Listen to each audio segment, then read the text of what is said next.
So hello and welcome everyone, welcome to the platform of agriculture वाला। मेरा नाम राघवेंद्र सिंह परमार है और आज हम बात करने वाले हैं नाबार्ड ग्रेड ऑफिसर। अगर आप 2026 में बनना चाहते हो तो आपकी इन हैंड सैलरी क्या रहेगी, आपके लिए रोड मैप क्या रहेगा और कंप्लीट इन्फॉर्मेशन जो कि आपको पता होनी चाहिए अगर आप कहीं ना कहीं एक ऐसे स्टूडेंट हो जिसने अपना ग्रेजुएशन कंप्लीट कर लिया है और फ्यूचर में नाबार्ड जैसे एग्जामिनेशन को क्रैक करने की आपकी चाहत है।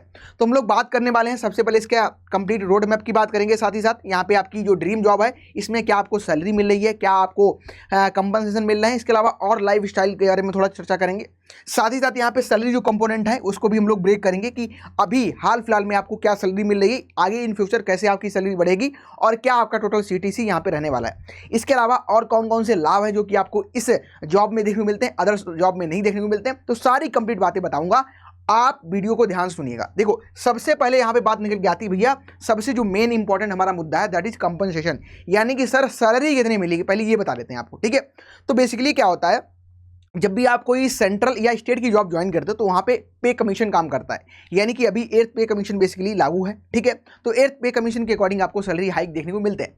लेकिन बैंकिंग सेक्टर में आपको बाइपेटेड फैक्टर काम करता है, तो वहाँ पे आपको बाइपेटेड फैक्टर के अकॉर्डिंग सैलरी में बढ़ोतरी देखने को मिलती है। तो अगर अभी हम लोग बात करें 2024 में बाइपेटेड फैक्टर लागू हुआ था और तभी से सैलरी में इंक्रीमेंट हुए हैं। आगे भी आपको कह सकते हैं बाइपेटेड फैक्टर काम करेगा तो सैलरी में इंक्रीमेंट देखने को मिलेगा। लेकिन उससे जरूरी यहाँ पे यह है कि अभी अगर कोई भी ऐसा स्टूडेंट जिसने नाबार्ड ग्रेड ए इसी बार क्रैक करा है तो उसकी इन हैंड सैलरी क्या होने वाली है, तो यहाँ पे अप्रॉक्स 20 प्लस कह सकते हैं हम, यहाँ पे सीटीसी रहता है और इसके अकॉर्डिंग आप कैलकुलेट करोगे तो लगभग 1,20,000 से लेके 1,25,30 तक यहाँ पे सैलरी हो सकती है। डिपेंड करेगा किस कह सकते हैं किस सिटी में वो यहाँ पे अभी कार्यरत है। मान लो कोई मेट्रोपॉलिटन सिटी है तो वहाँ पे क्या है, उसको अलाउंस वगैरह बहुत ज़्यादा मिलते हैं। ठीक है, रहने का है, एचआरए वगैरह है और बहुत सारी चीज़ें जो कि आपको वहाँ पे ज़्यादा मिलती है। साथ ही साथ आपको वहाँ पे रूम का है, लीज अगर रूम लेते हो या फिर नाबार्ड के जो ऑफिस हैं उन्हीं को बेसिकली आप लेते हो तो वहाँ पे सैलरी के आपको अलग अलग देखने को मिलते हैं। लेकिन इन हैंड अगर आपको मोटा मोटा बताऊँ तो लगभग 1,20,000 प्लस सैलरी आपको यहाँ पे देखने को आपके खाते में मिलती है। ठीक है, इसके अलावा बहुत सारे अलाउंस है। अच्छा, जब आप इस एग्जाम को क्रैक करते हो तो लखनऊ में एक आपका वर्ड यानी कि banking institute of rural development करके एक आपका इंस्टीट्यूट है जहाँ पे आपकी पहले ट्रेनिंग होती है। तो उस समय से ही आपका बेसिकली ये फेज स्टार्ट हो जाता है और बढ़िया तरीके से वहाँ पे आपकी ट्रेनिंग कराई जाती है। फिर जब आपकी ट्रेनिंग कंप्लीट होती है तो लगभग यहाँ पे 32 रीजनल ऑफिसर हैं, वहाँ कहीं आपको ज्वाइनिंग मिल जाएगी या फिर मुंबई में नाबार्ड का जो ऑफिस है वहाँ पे आपको ज्वाइनिंग यहाँ पे मिल जाती है। ठीक है, तो सबसे इंपॉर्टेंट यहाँ पे ये रहता है। दूसरी सबसे जरूरी बात ये रहती है कि आप भाई कोई भी जॉब करते हो तो क्या होता है, कॉर्पोरेट सेक्टर में और गवर्नमेंट जॉब में कुछ चीज़ें हैं लेकिन उन दोनों का कॉम्बिनेशन ये जॉब आपको देखने को मिलती है। कैसे सर? पहली बात तो यहाँ पे आपको सिर्फ 5 दिन ही वर्किंग रहते हैं, यानी कि सैटरडे और संडे आपका ऑफ रहता है पूरी तरीके से। अच्छा, इसके अलावा आपको जैसे मान लो आप कहीं प्लान कर रहे हो, ट्रिप का प्लान कर रहे हो तो वहाँ पे भी नाबार्ड के कुछ सेंटर्स होते हैं, कुछ ऑफिस वगैरह होते हैं। ठीक है, कुछ इनके होटल्स वगैरह होते हैं तो वहाँ पे भी आपको बाकायदा इनके द्वारा सुविधा प्रोवाइड करी जाती है। साथ ही साथ अगर हम लोग बात करें, आप जो भी मान लो आप अगर चश्मे भी खरीद रहे हो, आप कोई फर्नीचर भी खरीद रहे हो, आप AC भी खरीद रहे हो, आप पढ़ाई के लिए कोई किताब खरीद रहे हो, आप न्यूज़पेपर खरीद रहे हो, सभी के लिए बाकायदा यहाँ पे अकोमोडेशन आपको प्रोवाइड करी जाती है, यानी कि अलाउंसेस यहाँ पे भी आपको प्रोवाइड करे जाते हैं। तो यानी कि एक वर्क लाइफ बैलेंस भी अच्छा है और एक स्टूडेंट जो चाह रहा है कि यूपीएससी की मैं तैयारी करूं साथ साथ मैं इस एग्जाम को भी देखूं तो उसके लिए ये सबसे अच्छा जॉब रहता है। क्योंकि सेम आप देखोगे कि जो यूपीएससी का पैटर्न है, बेसिकली मैं पैटर्न की भी बात कर रहा हूं कि सीसेट देते हो वहां पे आप, फिर आप डिस्क्रिप्टिव राइट करते हो यानी कि मेंस एग्जाम लिखते हो, फिर आप इंटरव्यू देते हो, तो सेम ऐसा ही एग्जामिनेशन है। कभी कभी आप देखोगे कि आपको मोस्टली जो बच्चे यहाँ पे आपको सिलेक्टेड मिलेंगे वो कहीं ना कहीं आपको 1 साल या 2 साल पहले यूपीएससी की तैयारी कर रहे होंगे और वो बच्चे यहाँ पे बहुत ज़्यादा अच्छा करते हैं। ठीक है, तो इस तरीके से आपका ये सारा कुछ यहाँ पे रहता है। अब आते हैं सबसे इंपॉर्टेंट आपके यहाँ पे प्रमोशन की। तो जब भी आप इस जॉब को ज्वाइन करते हो तो एज ए आप यहाँ पे जो आपका पद रहता है ग्रेड ए यानी कि असिस्टेंट मैनेजर पे यहाँ पे आप ज्वाइनिंग अपनी लेते हो। ठीक है, बाद में आपका प्रमोशन होते होते होते होते 3 से लेके 4 साल 5 साल बाद आपको यहाँ पे प्रमोशन होता है और आप सीधे डीडीएम बनते हो, यानी कि यहाँ पे डिस्ट्रिक्ट डेवलपमेंट मैनेजर आप यहाँ पे बन जाते हो। वहाँ पे जैसे डीएम कार्य करता है डिस्ट्रिक्ट में, उसी तरीके से आप एज ए काम करते हो, लेकिन होलसेल आप ही होते हो वहाँ पे। ठीक है, तो इस तरीके से आपका यहाँ पे प्रमोशन रहता है और बढ़िया तरीके से आपको यहाँ पे रेसिडेंस भी मिलता है, आपका ऑफिस भी होता है और हर एक डिस्ट्रिक्ट में आपकी एक यहाँ पे डीडीएम की आपकी पोस्ट देखने को यहाँ पे मिलती है। ठीक है, तो ये तो बात हो गई प्रमोशन वगैरह की। अब बात आती है कि मान लो कोई एक ऐसा स्टूडेंट जो जीरो से तैयारी करना चाहता है, उसके लिए सबसे जरूरी जरूरी है इस एग्जाम के बारे में समझना, क्योंकि बहुत सारे स्टूडेंट हैं इस एग्जाम को सही से समझ नहीं पाते, इस एग्जाम के पैटर्न को सही समझ नहीं पाते, तो उनको बहुत ज़्यादा प्रॉब्लम हो जाती है। तो एक काम करते हैं, हम वन बाई स्टेप इसके पूरे सिलेक्शन प्रोसेस को समझ लेते हैं। ठीक है, सबसे पहला सिलेक्शन यानी कि एलिजिबिलिटी यहाँ पे रहेगी, तो यानी कि वह सभी स्टूडेंट जो कि कहीं ना कहीं भारतीय नागरिक हैं, यानी कि इंडियन स्टूडेंट है, वो सभी आप इसके लिए एलिजिबल हो। दूसरी और जरूरी यहाँ पे बात निकल के आती है कि एज लिमिट। अच्छा, 1/11/2025 तक अगर आपने 21 साल की एज को कंप्लीट कर लिया है तो यू आर द एलिजिबल, आप एलिजिबल हो, और साथ साथ यहाँ पे 30 साल की एज से ज़्यादा आपकी एज नहीं होनी चाहिए। अच्छा, इसके अलावा क्या है, जो हमारे गवर्नमेंट के नॉर्म्स हैं, रूल्स हैं, रेगुलेशन हैं, उनके अकॉर्डिंग स्पेशल जो आपके स्टूडेंट हैं, जैसे कि SC ST कैटेगरी हो गई, OBC कैटेगरी हो गई, या PW कैंडिडेट हैं, उनको 5 साल का रिलैक्सेशन मिलता है, यहाँ पे इनको 3 साल का मिलता है OBC को, और PW कैंडिडेट को यहाँ पे 10 से लेकर 15 साल का एज का रिलैक्सेशन भी यहाँ पे देखने को मिलता है। ठीक है, अच्छा, दूसरी बात आती है क्वालिफिकेशन की। जैसे कि मान लो कोई एक ऐसा स्टूडेंट है जिसने अपना ग्रेजुएशन करके रखा है, वो बहुत सारे सब्जेक्ट हैं, अलाइड सब्जेक्ट में भी आपका करके रखा हो या फिर एग्रीकल्चर में करके रखा है, तो आप एलिजिबल हो, बशर्ते आपको 60% नंबर्स यहाँ पे लेके आने हैं। लेकिन आप SC ST और PW से बिलोंग करते हो तो 55% नंबर है, तब भी आपका यहाँ पे चलेगा, कोई दिक्कत नहीं है। अच्छा, जिनका पोस्ट ग्रेजुएशन है तो ध्यान रखना आपके भी 55% नंबर यहाँ पे होने चाहिए, और इन केस अगर आप SC ST या हमारे दिव्यांगजन भाईजन हैं तो उनके यहाँ पे 50% नंबर है, तब भी कोई बात नहीं, चलेगा। इसके अलावा यहाँ पे निकल के आती है प्रोफेशनल डिग्री में आपका CA है, CS है, ICW है, या PhD आपने करके रखा है, तब भी आप यहाँ पे एलिजिबल हो। ठीक है, अच्छा, इसके अलावा यहाँ पे कोई फिक्स कह सकते हैं कि अपर एज लिमिट नहीं है, आप जितने चाहो उतने अटेम्प्ट दे सकते हो। दूसरा, यहाँ पे कोई लिमिटेड एज क्राइटेरिया भी नहीं रखा गया है। तो ये तो हो गई यहाँ पे एज क्राइटेरिया की बात, यानी कि एलिजिबिलिटी की बात। अब दूसरा जरूरी बात निकल के आता है, जो कि आपके लिए सबसे इंपॉर्टेंट यहाँ पे रहने वाला है, यानी कि अगर आप कोई स्टूडेंट जो तैयारी कर रहा है उसको बार बार जो पॉइंट समझना चाहिए, बार बार जो चीज़ें समझनी चाहिए, वो रहती है इसका एग्जाम का पैटर्न। तो ये एग्जामिनेशन आपका 3 फेज में होता है। पहला फेज जो यहाँ पे निकल के आता है इसको फेज 1 बोलते हैं, दूसरा फेज निकल के आता है इसको फेज 2 हम लोग बोल देते हैं, और तीसरा फेज जो निकल के आता है इसको हम लोग यहाँ पे फेज 3 बोलते हैं। यानी कि आप ऐसे भी इसको कह सकते हो, सबसे पहले यहाँ पे प्री एग्जाम होता है, दूसरा यहाँ पे आपका मेंस एग्जामिनेशन होता है, और तीसरा यहाँ पे एग्जाम जो होता है वो आपका इंटरव्यू होता है बेसिकली। ठीक है, अच्छा, अब प्री एग्जाम अपने आप में भी एक बहुत ज़्यादा ही कह सकते हैं कि ऐसी खिचड़ी है जिसको आपको थोड़ा सही से खाना पड़ेगा। बोले तो क्या है सर, सब इसमें टोटल आपको 8 सब्जेक्ट देखने को मिलते हैं, 200 क्वेश्चन है, 200 मार्क्स आपको देखने को मिलते हैं। एक सेक्शन आपका यहाँ पे मेरिट सेक्शन होता है, यानी कि आपको मेरिट यहाँ पे बनानी है, और दूसरा जो आपका सेक्शन होता है सिर्फ यहाँ पे आपको क्वालिफाई करना रहता है। अब बात आती है सर, सबसे जरूरी जो है वो क्वालिफिकेशन है, यानी कि क्वालिफाई करने वाले सब्जेक्ट देखने को आपको यहाँ पे मिलते हैं।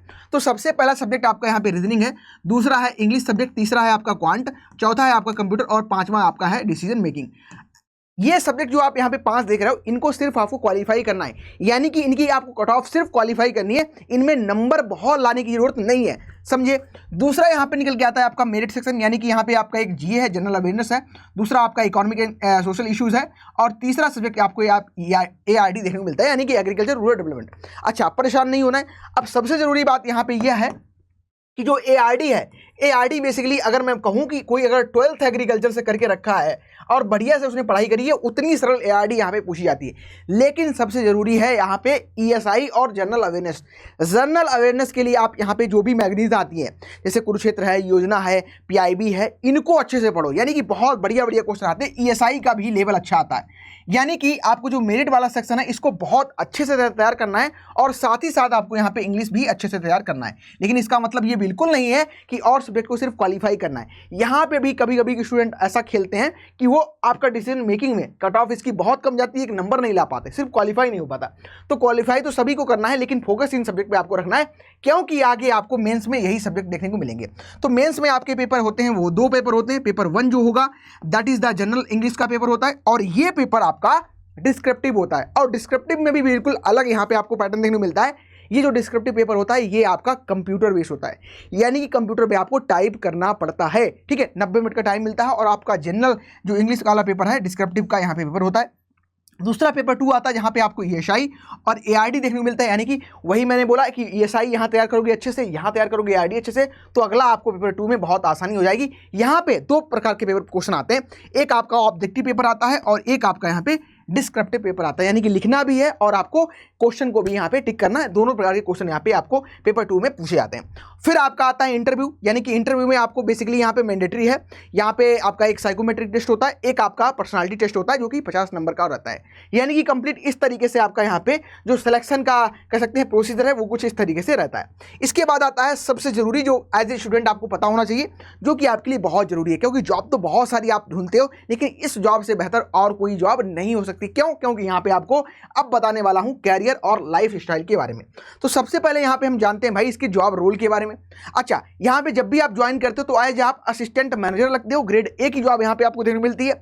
बाद में जब आपका प्रमोशन होता है 4, 5 साल, 6 साल जैसे भी प्रमोशन होता है तो उसके बाद में आप यहाँ पे डिस्ट्रिक्ट डेवलपमेंट मैनेजर लगते हो और यहाँ पे होल सोल आप ही डिस्ट्रिक्ट में होते हो। अच्छा, दूसरी जरूरी बात यहाँ पे रिम्यूनरेशन की बात करें भैया, पैसे की थोड़ी बहुत बात कर लेते हैं। तो आपका जो यहाँ पे हम कहें बेसिक सैलरी जो है अभी आपको 44,500 मिल रहा है, इसी पे एचआरए काम करेगा, 58% लग रहा है, ठीक है। बायोमेट्रिक फैक्टर 2024 लग चुका है तो आपका और बढ़ गया है, यानी कि इन हैंड सैलरी आपको 1 लाख प्लस ही है। बेसिकली आपको 1,20,000, 1,25,000 डिपेंड करेगा किस कहाँ पे आप ज्वाइनिंग है, उसके अकॉर्डिंग आपको यहाँ पे सैलरी जो है वो देखने को मिलती है। अच्छा, एनुअल सीटीसी 20, 25, 22 इसके बीच में रहता है, डिपेंड करेगा वो फिर भी कि आप कहाँ पे लोकेटेड हो। मैंने फिर से आपको बार बार इसे ये बात बताई है, ठीक है। अच्छा, फिर आती है बेनिफिट्स की बात। बेनिफिट्स की अगर मैं बात बताऊँ आपको मोटा मोटा, तो अगर आप पेन भी खरीदोगे NABARD grade A officer as a, तो आपको इसका भी कहीं ना कहीं अलाउंस जो है, रिम्बर्समेंट जो है वो आपको मिलने वाला है। इसके अलावा आप अगर कहीं ना कहीं आपके ग्लासेस लेते हो या आप कह सकते हैं बुक्स लेते हो, फर्नीचर लेते हो, एसी लेते हो, कुछ भी आप ऐसा लेते हो जो कि एज ए ऑफिसर आपको नीड है, आप अखबार भी अगर आपके घर पे आता है तब भी आपको उसका रिम्यूनरेशन मिलेगा। साथ ही साथ यहाँ पे आपको मेडिकल फैसिलिटी है वो भी प्रोवाइड की जाती है, आपके फैमिली को यहाँ पे मेडिकल का पूरा जो कह सकते हैं कि फ़ायदा है वो मिलता है। और इसके अलावा आप अगर लोन वगैरह चाहते हो, आपको कोई ऐसी चीज़ चाहिए जिसमें लोन की नीड है, तो आप वहाँ पे भी लोन भी आपको बहुत सस्ते दरों पर मिलता है, यानी कि इंटरेस्ट रेट आपसे बहुत ही कम पड़ता है, ठीक है। और हाउस के लिए फर्नीचर, बहुत सारी चीज़ें आपको मिलते हैं एज ए ऑफिसर, यानी कि जो आपका पूरा खर्चा है वो कहीं ना कहीं सरकार यहाँ पे उठाती है। तो इस तरीके से आपकी जो लाइफ स्टाइल वो रहती है। अच्छा, अब जरूरी निकल के आता है कि सबसे ज़्यादा कि अगर मान लो आप तैयारी कर रहे हो, कोई एक स्टूडेंट है जो तैयारी इसकी कर रहा है, तो उसको करना क्या चाहिए। तो सबसे पहले जो उसको स्ट्रॉन्ग करने चाहिए सब्जेक्ट, वो करना चाहिए कि इंग्लिश सब्जेक्ट तैयार करें बढ़िया तरीके से। साथ ही साथ आपका यहाँ पे जनरल अवेयरनेस और ईएसआई जो आपका पोर्शन है, इकोनॉमिक एंड सोशल इशू, साथ ही साथ आपका एआरडी, इन 4 सब्जेक्ट को एज ए कोर बना के आप तैयारी करना स्टार्ट कर दो। लेकिन ध्यान रखना है कि आपको ऐसा भी नहीं करना है कि इन सभी सब्जेक्ट को आप यहाँ पे कह सकते हैं कि छोड़ ही दो, क्योंकि आपको रीजनिंग भी क्वालिफाई करनी है, आपको कंप्यूटर भी क्वालिफाई करना है, आपको क्वांट भी क्वालिफाई करनी है, और आपको डिसीजन मेकिंग, इसको हम डिसीजन मेकिंग बोलते हैं, डीआई बेसिकली डीएम, ठीक है। तो ये भी आपको क्वालिफाई करना रहता है। कभी कभी ऐसा होता है कि बहुत सारे स्टूडेंट पूरा पेपर क्वालिफाई कर देते हैं, उनका डिसीजन मेकिंग में एक नंबर नहीं आता और इसी वजह से वो अनक्वालिफाई हो जाते हैं। तो आपको जितने भी आपके क्वालिफाइंग सब्जेक्ट हैं इनको तो क्वालिफाई करना ही करना है, लेकिन जो आप अर्जुन हो ना, आपकी सीधी नज़र जो होनी चाहिए वो होनी चाहिए इन सब्जेक्ट पे, क्योंकि लास्ट में जब आप मेंस एग्जामिनेशन लिखोगे तो कहीं ना कहीं आपको जनरल अवेयरनेस काम आएगी, आपको ईएसआई काम आएगी और आपको एग्रीकल्चर और रूरल डेवलपमेंट यहाँ पे काम आने वाला है। तो यानी कि सीधे आपकी नज़र है इन सब्जेक्ट पे हो, लेकिन छोड़ना किसी को नहीं है, क्वालिफाई सबको यहाँ पे अच्छे से करना है। और अगर एज ए स्टूडेंट आप यहाँ पे पढ़ाई कर रहे हो तो इन सब्जेक्ट को बहुत अच्छे तरीके देखिए, साथ ही साथ आप सिलेक्शन प्रोसेस को कम से कम 2-3 बार समझिए और अपने माइंड को एक क्लियर थॉट प्रोसेस दीजिए, ठीक है। तो ये पूरी कंप्लीट इन्फॉर्मेशन रही। अगर 2026 में आप नाबार्ड ग्रेड ए ऑफिसर तैयारी करना चाहते हो, एज आप ऑफिसर बनना चाहते हो 2026 में, तो आप इस जॉब की तैयारी कर सकते हो। Thank you everyone, thank you for watching, wish you a very very best.